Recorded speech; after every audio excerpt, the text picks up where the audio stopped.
Captain S, as he was known, wasted no time as he stood up to address the expectant circle of commanding officers. You will all know that the situation in North Africa has now reached a critical stage. While our armies under Generals Alexander and Montgomery are building up their striking power, Rommel has got to make up his mind whether to attack now or never. Through my bush telegraph, it seems certain that Rommel intends to attack soon. He is massing in strength south of Mersa Matruh, and has demanded all the ammunition and petrol he can get, and naturally the enemy are doing everything in their power to deliver the goods. In 4 days' time, I expect that the Italian battle fleet may venture out from its main ports to give full support to their convoys for Benghazi.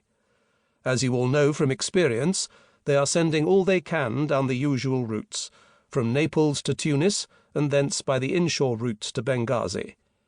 These are the convoys you have been attacking during the last 6 weeks, but in 4 days' time we may expect the works. Captain S paused and cleared his throat. "Does General Montgomery know on which flank Rommel is likely to attack, sir?" Joe Croxton interrupted. "No, Joe, but he'd give his right arm to know." They all laughed, and S moved nearer to the wall map, his pointer tapping against the outlines of Italy and Sicily. Then he called out the names of 4 officers. "You 4 will form an iron ring off your old friend Cape St. Vito. The Spezia fleet must pass round there if it is to do any good." The 4 officers nodded.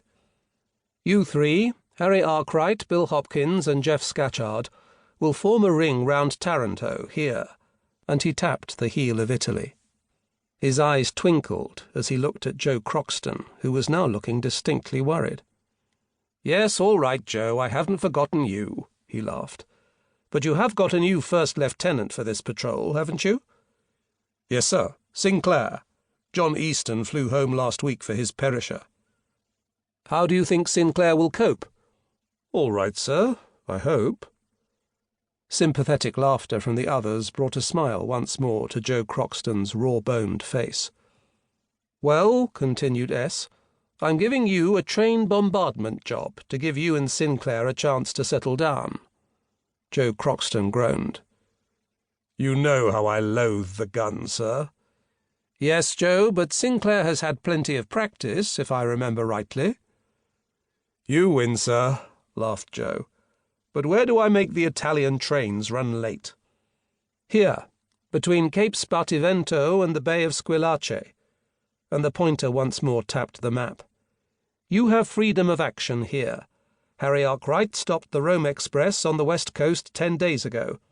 That line is still blocked, so the WAP is forced to use this mainline route down the south coast."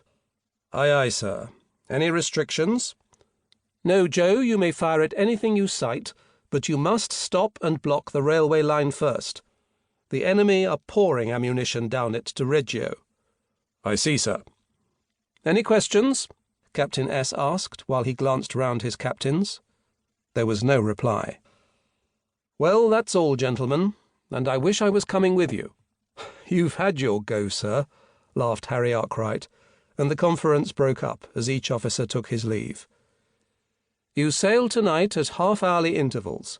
Good luck, and good hunting." "Thank you, sir."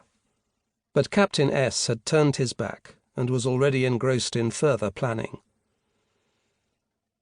It was 11 o'clock when Joe Croxton returned to the submarine base at Lazzaretto on Manuel Island. He wandered down to the bobbing pontoon which ran out to his submarine.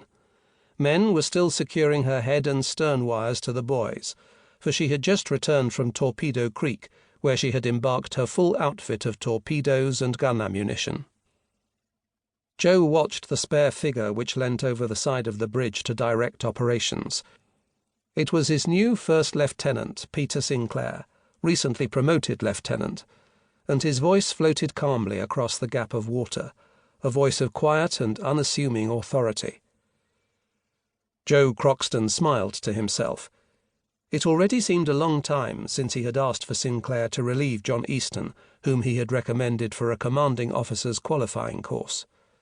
Easton had been a good number 1, and they had seen much action together.